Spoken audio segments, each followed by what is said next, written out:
Yang pertama, orang yang terbiasa hidup memuji dan menyembah Tuhan, orang yang mengambil keputusan untuk memuji dan menyembah Tuhan, saya mau kasih tahu, kau akan menerima kekuatan dari Tuhan. Amin. Haleluya. Saya mengerti pujian dan penyembahan tidak selalu mengubah kondisi kita.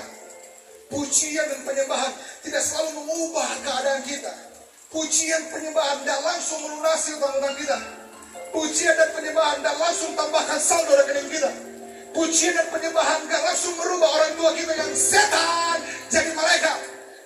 Pujian dan penyembahan tidak bisa langsung mengubah suami kita yang iblis jadi koordinator gereja. Tapi saya mau kasih tahu, tidak pernah ada yang sia-sia saat kau datang memuji dan menyembah Tuhan. Sekalipun dia tidak mengubah kondisimu, tahukah kamu bahwa pujian penyembahan selalu dapat merubah responmu.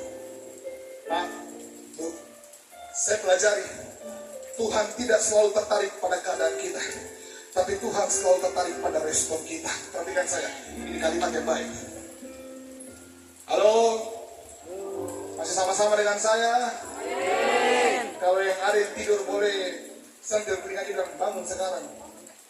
Masih firman Tuhan. Dengarkan, ini kalimat yang baik. Perhatikan. Saya mau kasih tahu kita. Tidak selamanya jalan yang dipermudah. Seringkali tulang kita yang diperkuat. Waktu kau berdoa kepada Tuhan, tidak selalu masalahmu yang langsung dihilangkan. Seringkali Tuhan beri kau kekuatan yang lebih untuk melewatinya. Saya mau kasih tahu anak-anak muda, saya tahu kau sudah berdoa begitu lama untuk orang tuamu, tapi kalau hari ini kau masih bisa bertahan, bukankah karena Tuhan yang memberi kau kekuatan? Bu, kalau bukan Tuhan, selama karena tenda itu karena perang suami. Pak, kalau bukan karena Tuhan, selama karena lari dari rumah. Tapi kalau Tuhan masih buat saudara bertahan sampai hari ini, itu kekuatan yang Tuhan beri buat saudara. Amin. Dan saya mau kasih tahu ini, setiap kali kau datang kepada Tuhan, Tuhan akan selalu beri kau kekuatan untuk melewati apa yang sedang kau hadapi. Paulus dan Silas berdoa kepada Tuhan.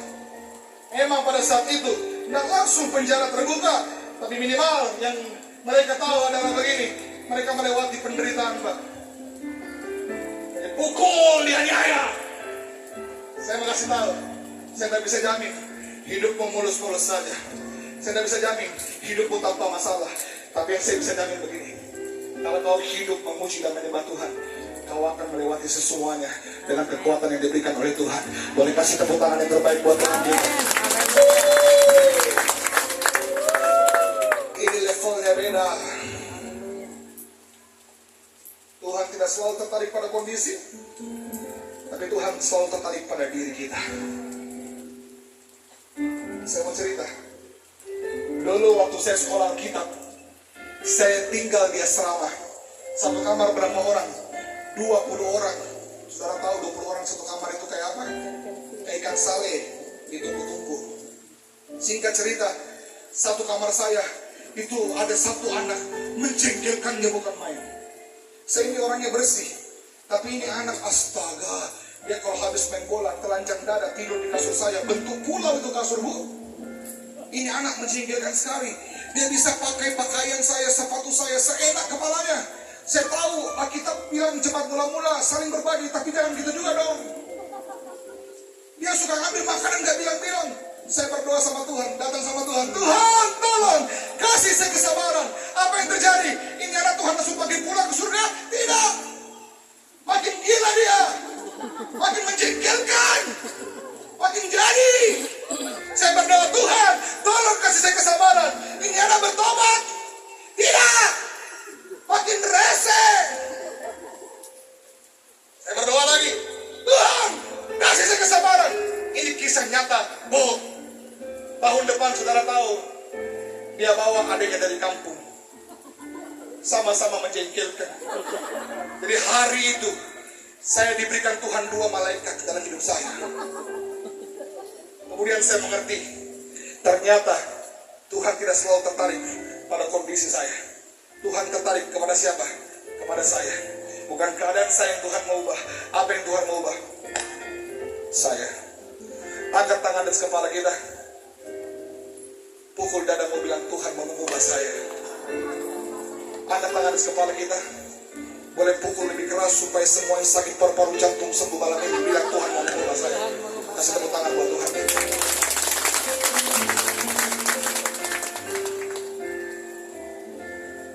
Saat kau memuji dan menyembah Tuhan, kau sudah mengizinkan Tuhan memberi kau kekuatan untuk melewati masalah dan pergumulanmu. Apa yang akan kau alami saat kau memuji dan menyembah Tuhan? Satu, kekuatan. Yang kedua, apa yang kau alami saat kau memuji dan menyembah Tuhan? Saya mau kasih tahu. Yang kedua, kau akan menerima hikmat. Alkitab kita katakan, masuk gerbangnya dengan hati bersyukur. Masuk gerbangnya dengan pujian.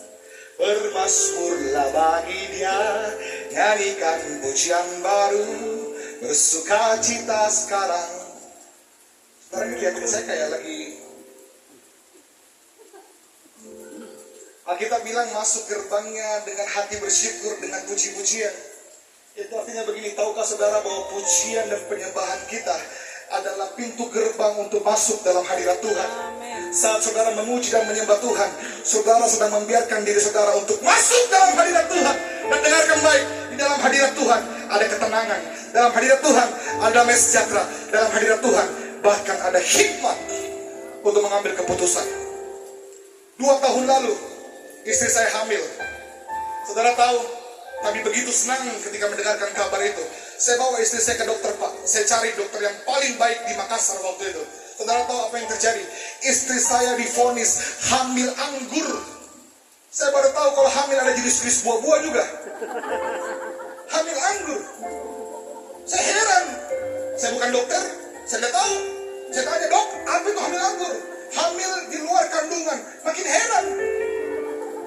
Saudara tahu apa yang terjadi? Saat itu saya punya potensi